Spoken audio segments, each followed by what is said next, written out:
10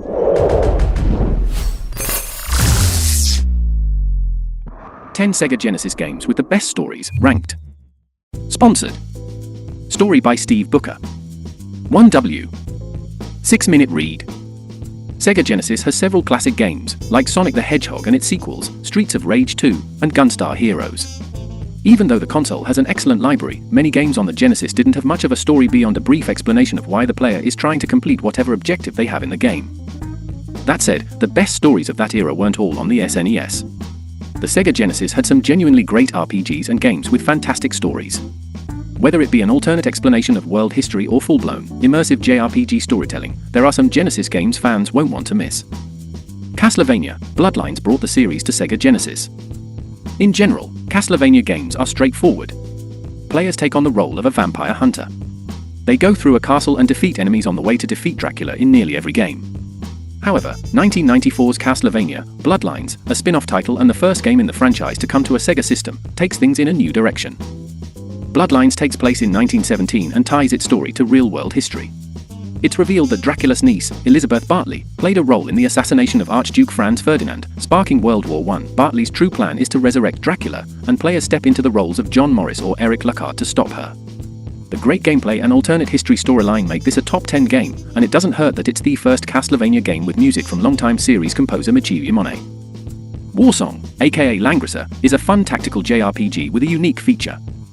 Langrisser, or Warsong as it was called in North America, was released on the Sega Genesis in 1992.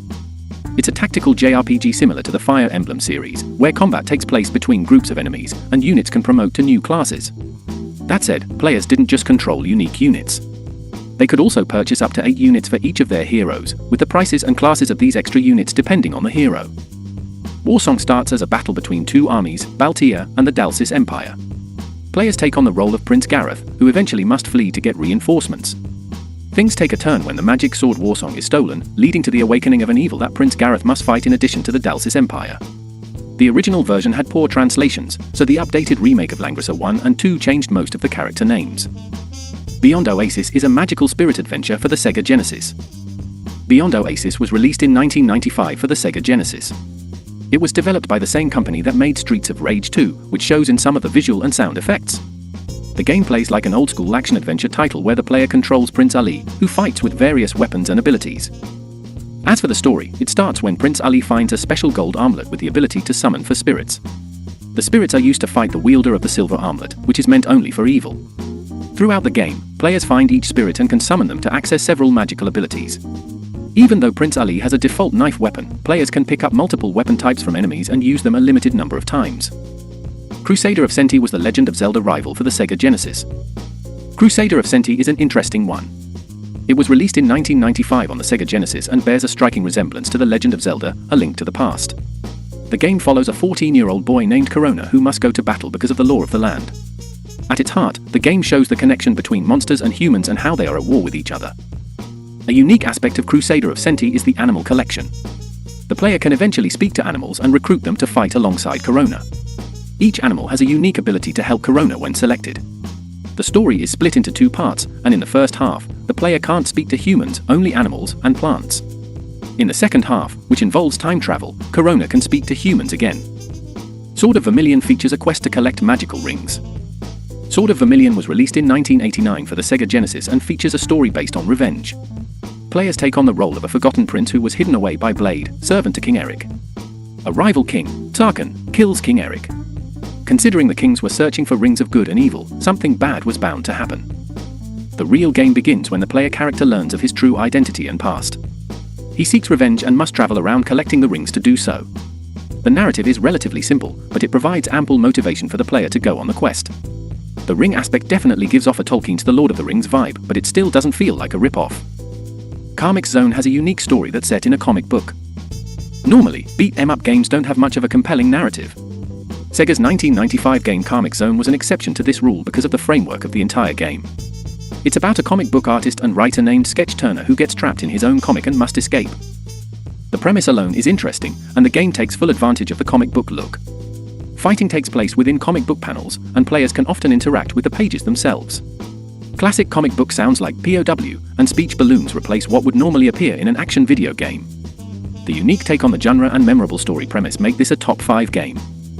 Landstalker is an isometric treasure hunting adventure. Landstalker was released in 1993 for the Sega Genesis. One thing that immediately stands out is that Nigel, the protagonist, is an 88-year-old treasure hunter. At first glance, he looks much younger, but a closer look reveals long ears like those of an elf. Regardless, Nigel has been in the treasure hunting game for a long time.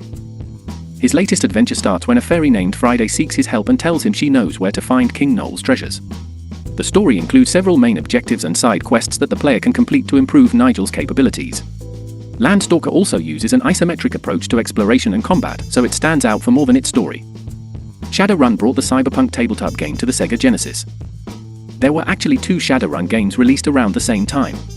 The SNES version came out in 1993, while the Sega Genesis version followed in 1994.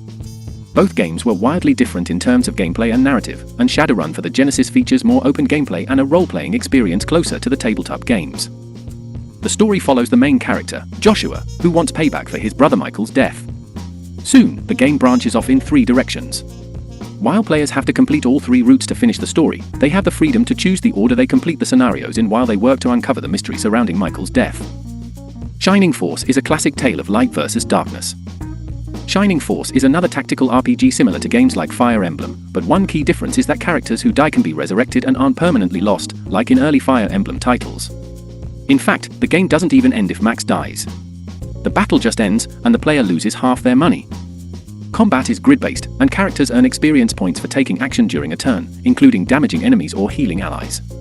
The story is a classic tale of good versus evil. The protagonist, Max, is tasked with stopping an evil commander named Cain from resurrecting the Dark Dragon. Phantasy Star 4 is one of the greatest sci-fi JRPGs ever. Phantasy Star 4 is the final game in the original Phantasy Star series, but players don't need to play the previous entries. This game takes place 1,000 years after Phantasy Star 3.